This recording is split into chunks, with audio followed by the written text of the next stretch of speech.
move around a little bit. I like to be in the midst of the people. Good morning, everybody. Good morning. Oh, come on, we can do better than that. I'm a big energy person. Good morning, everybody. Good morning. Okay, you have to bear with me because I am pumped up, I am motivated, I am excited to be here with you today, celebrating 10 years of success. Can we make some noise for that, please? Before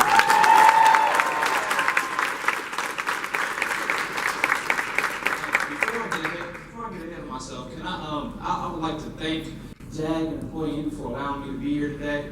I don't take it for granted anytime I have the opportunity to speak anywhere, so I appreciate the opportunity. I thank you from the bottom of my heart. First things first, who in here has a dream and wants to be successful? Sure. Okay. So I'm in the right spot. So here's what I realized. Even if you didn't raise your hand, I realized that everybody in here was born with aspirations to be something in life. Like none of you were born, like ever since you were a kid, if someone were to ask you, what do you want to be? You would have some type of answer for them. And I know this because I have a son named Jace, and he's 3 years old. And if you were to ask Jace, what do you want to be?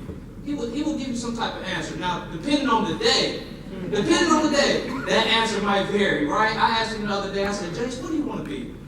And he looked at me, he started smiling, he said, Dad, I want to be a dinosaur. And I'm like, I'm expecting entrepreneur, I'm thinking engineer, something along those lines. But me being the great father that I am, I looked him in his eyes and I told him, Jace, you can be the best dinosaur this world has ever seen. You can be the best dinosaur this world has ever seen. And I understand, he's 3 years old. It's a phase. Now, 5 years from now, he's still saying he wants to be a dinosaur. We're going to have a heart-to-heart. I'm going to have to say, physically, son, physically, it's just not possible.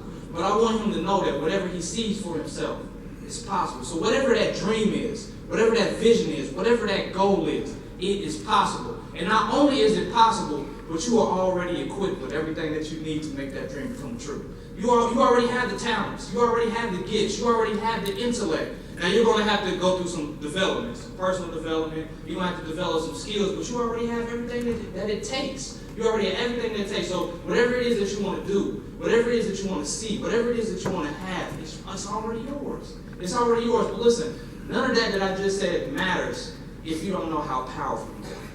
So I want you to know, I came here to tell you that you are powerful, and you are powerful beyond measure. That means you don't have any limits, guys. That means your potential cannot be measured. That means you are the creator of your own destiny. The power is yours. The power is yours. So if you become successful, it's your fault. And if you don't become successful, guess whose fault that is? Oh, talk back to me. Guess whose fault that is? It's yours. It's yours. So listen, guys, you were so powerful that you were uniquely made. Like what's your name? Say again? Tyree? There's only one of you, right? Like there might be a million Tyrees, but there's only one of you that can do you like you do you. You are unique.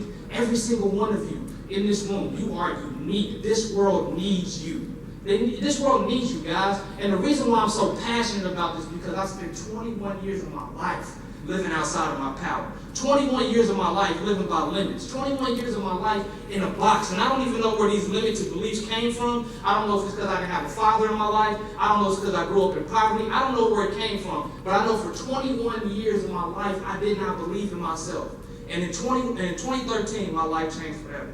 I remember me and my wife, we just got married. We're newlyweds. We're living the life. And it seemed like the very next day, the very next month, or the very next week, everything that could go wrong started going wrong. Right? It seemed like I walk out the door and eviction notice is on the door. My wife's car getting repossessed, bank accounts in the negatives. And I remember it was real to me when I found myself reaching in the seats of my couch to find change to buy food. I knew it was real when me and my wife had to make a decision like, are we going to get food or are we going to get gas? Because we need to eat, but we also have to make a living, right? I knew it was real when me and my wife found ourselves living in our grandparents' attic. And through all of this, my wife is pregnant. Like my son is on his way. She's 9 months pregnant. She's about to pop, right? And I'm thinking about how my son would look at me. I'm thinking about how her father would look at me. Rest his soul. I'm thinking about how I looked him in the eyes and told him I was going to take care of his daughter. I looked her grandparents in the eyes. I looked her mom in the eyes and told them I was going to take care of their daughter. And here we are living in this attic. I was depressed. And as a man, my pride was shot. I was depressed, guys. I was at my lowest moment. But I remember one conversation with one person changed my entire life. His name was Sergeant Cato. Sergeant Cato to me, I've been in the military going on 70 years, and I remember Sergeant Cato knew something was off with me. He knew something was wrong. And he came to me and said, Brandon, what's going on?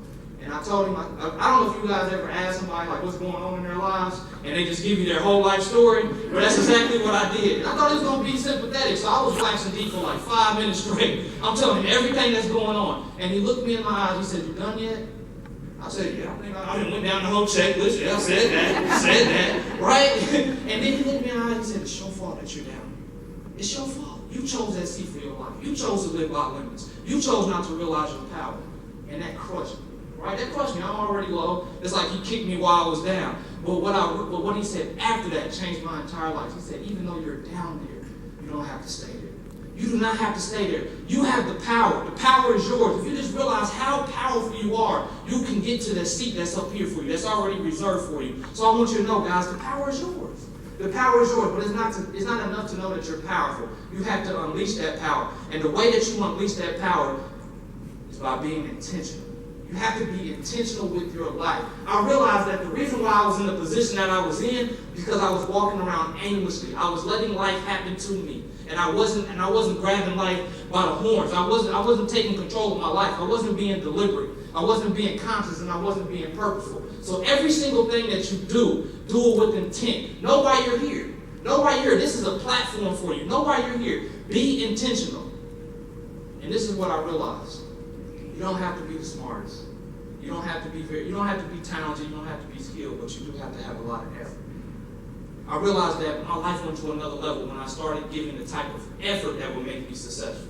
Right? The type of effort. Every single day I'm waking up and I'm putting forth all my effort. This guy right here, he wasn't even supposed to be drafted. He wasn't even supposed to be in the NBA at all. He was drafted very last. He's 5'9", but he's one of the top players in the league right now, all off of effort. Effort is your great equalizer. I say that all the time. Effort is the great equalizer. If you can give effort, guys, if you can give your all, so since we're here, I need you to give everything that you got. Every single thing that you got. And this is the formula. What number right there stands out? What number up there stands out? 100%, right? And this is how you beat most people. Most people on one day, they're going to give 80. Then they're going to give 50, 40. By the end of the week, they're giving about 10%, right? If you can give 100% to every single thing that you do, everything that your hands touch. I tell people all the time, I started working when I was 13. I had my second job at McDonald's when I was about 15, 16. I was the best fry cook that you will ever find. Like for real, I was on the fries, I'm putting salt and pepper on the fries, I'm putting the fries in there perfect, and I'm handing it to you perfectly. My mom taught me effort. Give 100% in everything you put your hands on because your name is behind it. Your name is behind it. And I realized consistency wins championships. Consistency wins championships. I remember the Patriots when they played in the Super Bowl. I remember they did not change their strategy. They didn't change their strategy. They did the same thing they did all year, 100%. They just gave it their all. And that's what happened. They won the Super Bowl, right? They won. So my question as I close, who's counting on you? Who's counting on you to be successful? How many people in here have somebody that you love, that you truly love? Right? Who's counting on you? So think about this. Think about this. If this building was on fire right now, and they said, this is not a drill. This is not a drill. Everybody get out. How many of y'all just going to get your stuff? Just go. How many of y'all going to do that? I'm going to be honest with you. I might trip some of y'all on the way out, right? I might trip some of y'all on the way out. But listen, if that person that you love is in the other room and you hear them calling for you, what are you going to do? What are you going to do? You're going to go get them. Why? Because it's an emergency. You have to make success an emergency. You have to make an emergency. To me, I told myself, I have to become successful. I have people that's counting on me. My mom is still living in poverty. My sisters are still living in poverty. I have to go get them. I have a son. I have a daughter. I got people that are counting on me. I cannot fail. And when you make that up in your mind, when you have that type of reason, there are a million reasons why you may not become successful. There's a lot of things that the world's going to tell you. That you're a female, that you're not tall enough, that you're a male. Like all these different reasons. But if you can have one reason is why you will succeed. One reason. That's all you need. And I got a lot of reasons. Think about that person that's counting on you when you don't feel like doing what you need to do. When you don't feel like going to class. When you don't feel like giving your all. Think about that person. It's an emergency, guys. It's an emergency. So I want you to know the power is yours. The power is yours to create whatever it is that you want to create. To do whatever it is that you want to do in this world. The power is yours. Can I have everybody stand real fast? Real fast. And I need my specialist to lead this. I need you to repeat after me. I am. Oh, come on, say it. I need you to feel this. I am.